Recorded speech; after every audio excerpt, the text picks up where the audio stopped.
Hello and welcome back. So since Prodigy just had its birthday, we are still diving into the beginnings of Prodigy.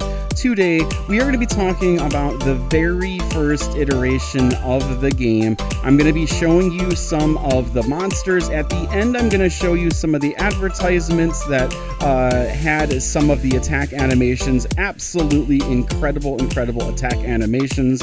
And the art that we're going to be going through, I like quite a bit as well. Games change over time, so I'm not really hopping on the side of on a fence at all whatsoever, but I think it's really cool to see where the game came from and some of the designs that were attached to this. Now these images are from I guess the characters were created by Drago Lisco, who was the main Prodigy artist that Smart Teacher, the Prodigy parent company, worked with as they were designing the game. And so these are going to be coming from Drago Lisco and also from some of the Prodigy websites. There's on Vimeo, there are a lot of the old videos and stuff like that. They're fun to watch. I'll put a link for those. So yeah, let's go ahead and take a look at these. Very excited. I'm actually wearing my Draconic set, which is I think probably my favorite armor set. It definitely feels like the older style as well with the way it's created and all of that. So let's go ahead and get into it. We're also going to be ending with Rohan Mahimkar playing the game, showing the walkthrough. Both Alex Peters and Rohan did a lot of hands-on promotion of the game when it started. So there's a really cool video that I wanted to share at the end as well. That'll be after some of the attack animations and stuff. So in the beginning, Prodigy had 4 elements. There was air, there was fire, there was water, and there was earth. As we go through, you'll see that some of the ice, before ice was created, some of the ice characters end up inside of the water elements, and the air, of course, turns into storm. So here are the different images. They look absolutely fantastic. I really like the design. I like some of the mythological creatures. If you've watched me, you know that I get super excited about mythological creatures. So we have some minotaurs, we have some griffins, we have an Anubis there, and just really neat stuff. So then we're going to go ahead and get into some of these other images. This is the Adelcoatl and the Quetzalcoatl, which are Aztec mythological snake creatures. These, I believe, are going to be what turns into our serpents. Our Evolutus and then our Prodraxis, I believe, are sort of what those guys turn into. And then we have a bunch of different dragons. We have a griffin right here, which is really cool. We also have some birds as well. And then we have this elemental dragon here, as well as the sprite that slowly evolves. In the old original Prodigy, there seemed to be a queen line of characters, and so this would probably be like a storm queen or air queen or cloud queen or something like that. Very interesting, and I think Vine Queen is really the only holdout from those days. All right, here we have the Minotaurs. So there's like a lesser Minotaur and then like a larger Minotaur. If you played the old Prodigy, Vine Queen is quite similar. And then also this evolution of Scaly turning into Fisherel, turning into Sentinel. So that is our Sentinel there, which is quite cool. And I don't know if this is like a last evolution of Sentinel or if there's 3 stages of this lizard person, but the lizard person is quite interesting. If you have any ideas who that might be, it's really fun to kind of talk about it and see what you guys are thinking and, you know, play around with these ideas. So let's move on to the next one here. Here are all of our fire ones. Here is this would be, what is this, Tinyger? I believe this is let's see, Tinyger into Tie Scouts. over here, and you can see they are wearing pants, which is sort of the older style. This is very interesting. So Burn Newt turns into Singe Newt, and then there's another fully evolved Newt. And then over here we have Draconics. Draconics actually did have 3 evolutions as well. So they combined these first 2 evolutions of Burn Newt, Singe Newt, and then placed them with the what would become the Ember Shed, and then the oh man, so excited. I'm Infernewt. So maybe Infernewt, it would be this name. And then they just took Ember Shed and brought Ember Shed over when they went ahead and completed them. This is Puck to Flaria to Igneos right over here. Very, very cool designs. Love the flame. And then we're moving on. We have Tarragon right here. This one is called Coral Queen. So this should be Coral something or another, and then some sort of water nymph. Here we have the Squibble to Squabble to Squirrel, looking very similar. And then over here in the water area, this is going to be Squally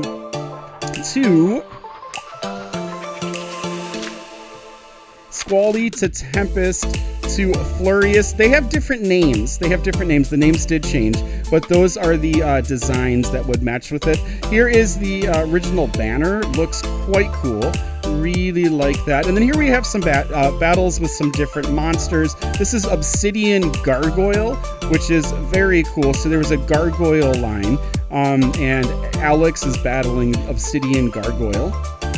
And then this is going to be one of the water nymphs, and we're answering the question right here. I believe this rolled down like a scroll, and then you can see Tarragon right there, ready for battle. Now this is Coral Queen, so this is the Coral Queen here. And this one did not have the name attached with that design. But Coral Queen, that's the name of that one. Here we have a Dryad, so it was Dryad into Vine Queen, I believe. And some really nice armor.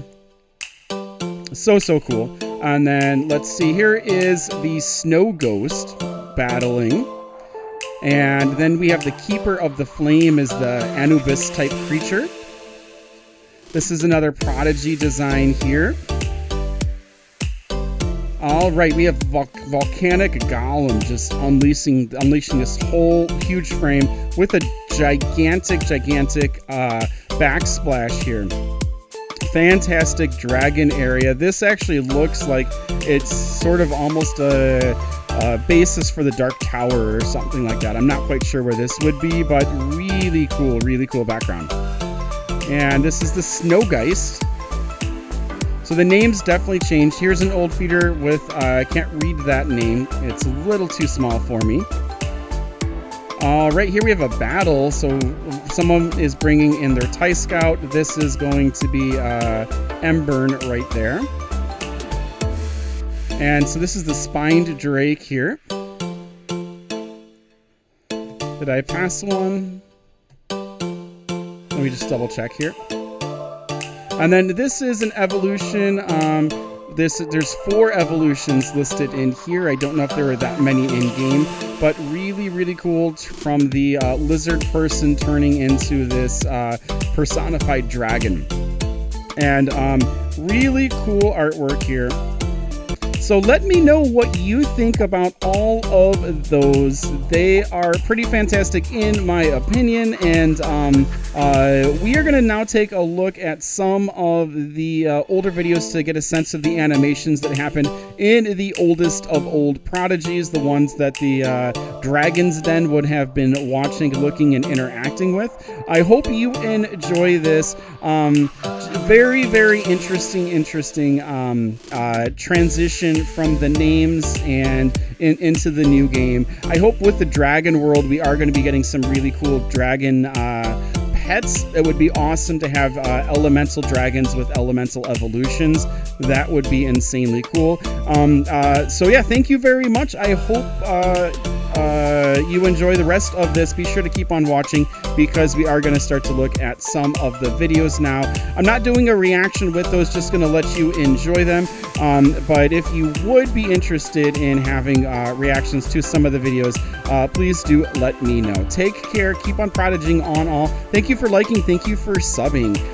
We'll be back with some more Prodigy very, very soon. Cannot wait for the Dragon Isle update that's going to be coming in August. So we're a little bit over a month away. We're probably within a week of the next treasure track, which looks absolutely crazy. And maybe it's like 8 or 9 days away. And remember to go ahead and get your weeklies done if you haven't completed the treasure track. Weeklies did reset today, okay? Take care. Keep on prodiging on all. We'll see you next time. Bye-bye.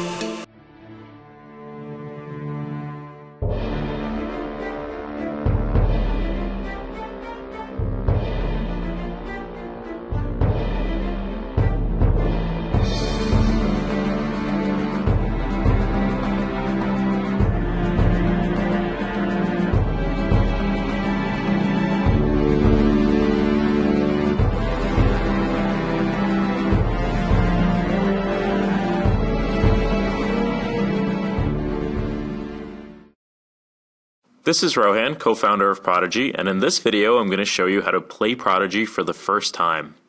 To log into the game, you would have to visit prodigygame.com and click on the orange Play Prodigy button on the top right. This will bring you to our login screen where I can enter my student username and password to log into the game. The first time I come in, I'll be able to design my very own wizard character. In this case, I'll choose a boy, and I'll get to pick a fantasy name for my character so that my real identity is kept safe when I'm playing online. Once I'm happy with my name, I'll click Next and select my skin tone, eye color, hairstyle, and hair color. After that, I'll get to choose my favorite element, which is fire, click Next, and get the opportunity to review my wizard before creating him. And here we go.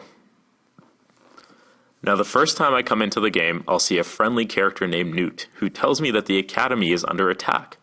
Newt is secretly your guide in the game, and will run your students through a tutorial of everything they need to know to play Prodigy, from how to cast their first spell in a math challenge, to where to access the hints and virtual manipulatives. What this means is, as a teacher, you don't have to be an expert on the gameplay or guide your kids through the game in any way. Newt will take care of all of that for you.